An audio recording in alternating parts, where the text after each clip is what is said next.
Opting ko abot aton hibaluon ang presyo sa karne diri sa Central Market.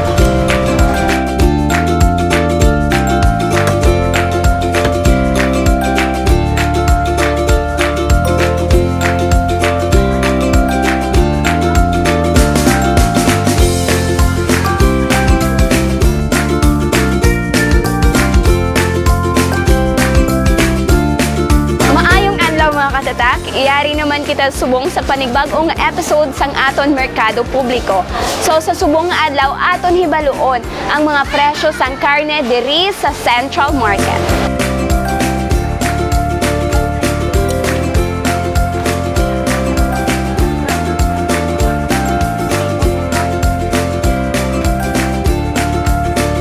Kita diri subong sa meat shop ni Ma'am Mary Grace kung sa din aton hibaluon ang presyo sang meat diri sa merkado. So Ma'am Mary Grace, kamusta ang bentahan na isang meat product subong? Ang amon nga baboy nga mapaihaw duwa ka kilo kada adlaw maubos gid namon kay may mga generasyonan kami. So may ginadeliveran kami tapos ang ibang detail ang iban kong mga suki do sulit magyapon sa akon nga gabakan. Tagpila ang kilo sang baboy subong? 200. 200.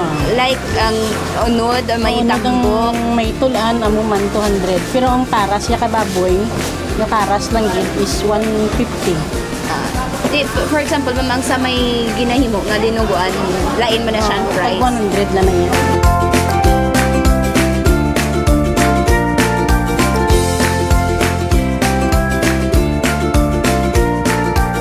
Palarehos lang man bala ang prices sang meat diri sa sulod sang market.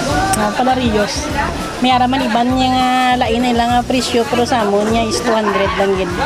So sa pagpili sang meat ma'am, ano ang specifics nga dapat pilion gid ang mapula-pula kay dira mo na ma-determine nga ang baboy is bagong ihaw. Dapat hindi malapsi or dapat something. hindi malapsi, hindi tugnaw. Amo na sa. So dapat fresh gid siya kay syempre dira mo na mabalaan nga ang baboy nga mabakal mo nga priska kun napula-pula sa mabalaan mo gid sa unod ja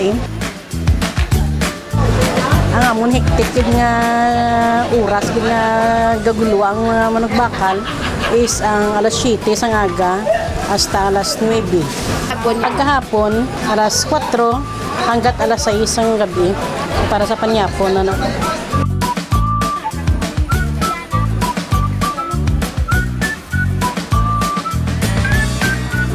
Atong paglibot-libot sa sulod sang merkado, so ato nahibaluan kung ano ang presyo sang karne diri sa sulod sang Central Market. Tips sa aton mga katatak, dapat mangin careful kita, aware kag mangin madiskarte sa pagpili sang aton mga balaklon. I am Vanessa and see you sa next naton nga episode sang Merkado Publiko.